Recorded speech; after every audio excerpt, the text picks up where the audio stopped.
just shadow boxing with the rear hand only.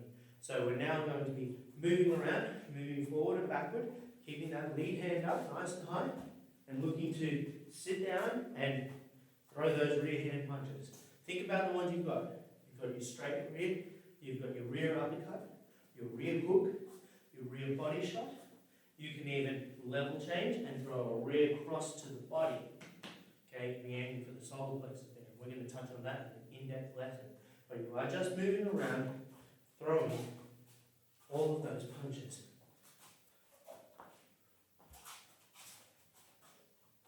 Okay, really important you start sitting down on your punches and you know the difference between power and speed. Okay, very, very important we start getting that right. Okay, so what we're going to do for the drill now, okay, because we're going to go at a bit of a faster pace, as your partner throws that jab, I want to see them bringing up this hand, just so that you have something to catch with, okay, and so that it's not going to hit you in the chin. Enough blows to the chin, and then you start looking like me. You don't want that. I didn't always look like this. Okay, so we're moving around, we're zigging and zagging forward and back, okay, and when Yves throws that shot, boom, I'm going to hit that one and I'm going to move. He throws the shot, I hit and I move. Making sure I keep myself moving, hit and move, hit and move. Okay, hands always coming back up and I'm always coming back to stance, balance and guard. Okay, keep yourself moving, small steps, you don't need to be running all over the place. Small steps, stance, balance, guard, hit your shot and then move. Get back out of range again. Okay, now you're going to each do that for 3 minutes. Drill for 6.3 is the catch and pitch. So we call it this because it looks a little bit like baseball. Catching the ball and then throwing it back. Okay? I don't throw baseball very often. So what we do is from here, we're going to bring this lead arm up as a block. Okay? Just here, like I'm brushing. We did this in level 2. Okay? We bring this one up, like I'm brushing my hair, elbow comes up the center. There's my catch.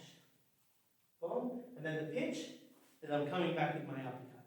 I really like using this to bridge the gap on taller guys. Okay? So from here, I will receive that punch, block it, and then I can step in on my uppercut here. Okay? Making sure I'm using my legs and that whole kinetic chain to make this punch work. Okay? And we're going to move it around. He throws that across, boom, boom. I'm just going to catch, boom, and then throw it back. He's going to block just by receiving that just on his hands. He can use either hand, whichever one he feels comfortable with. Okay, moving around, he might want to fake it a couple of times.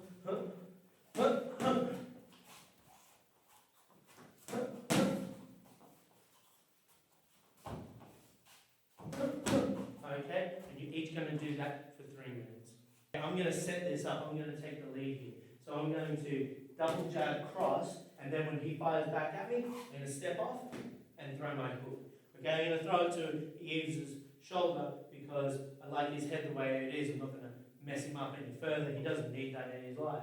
Okay, so I'm just going to...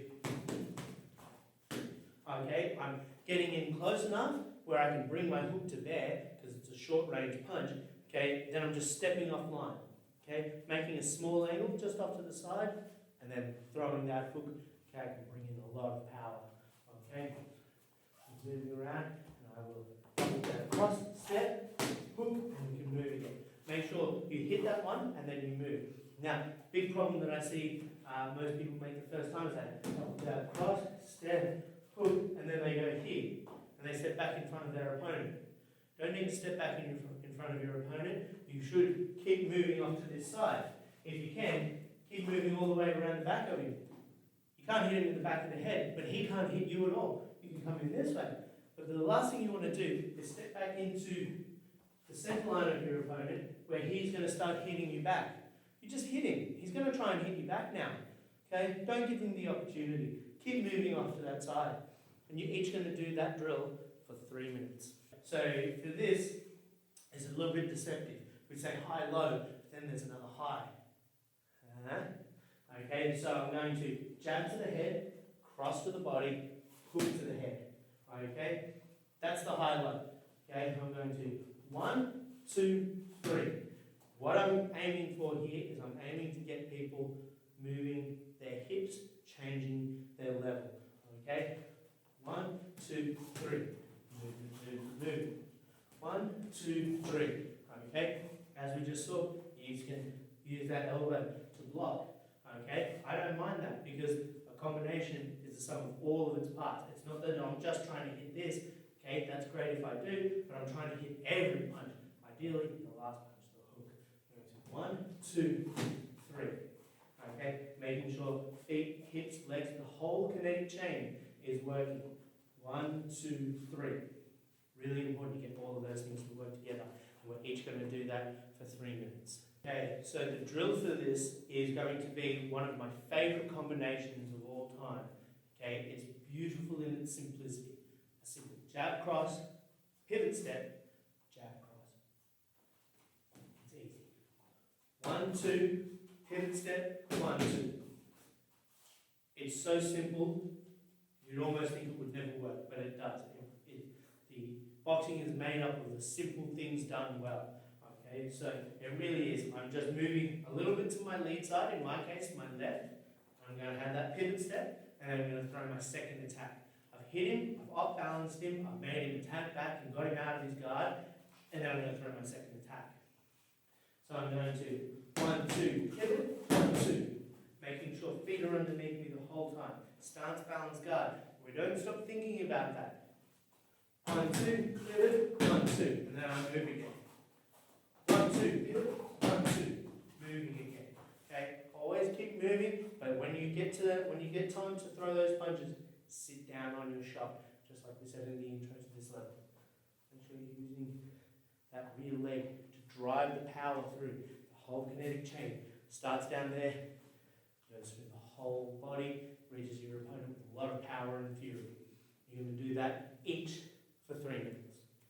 Okay, the drill for the TYSON lever, okay, is going to be a slip weave. So we haven't done a lot of head movement lately, but this one is really good if you're going to move forward and be aggressive, especially if you're going to push somebody in the ropes or the cage or the bar counter that you might be in. Okay, I'm going to slip his rear hand under his hook, and I'm going to body, head, and we can move again. Okay, slip, weave, body, head. Okay, making sure guard is up the whole time. If I don't do this right, it's going to take my head off.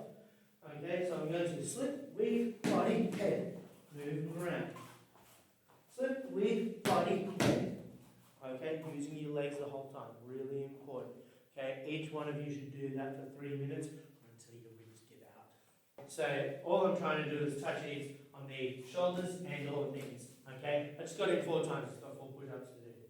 Okay. So the trick with this one is that you've got to try to make sure that you're using your range and your footwork appropriately. If I just stand still and plug forward, okay, I'm going to get tagged every single time. But if I'm using my stance, balance, and guard, keeping my arms loose and just trying to get those shots off accurately, then I can start being a little bit more devastating. That was a cross count. Can you push up this?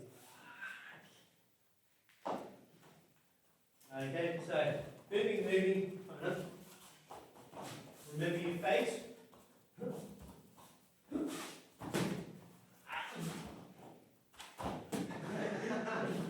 Okay, that's a spawn kill.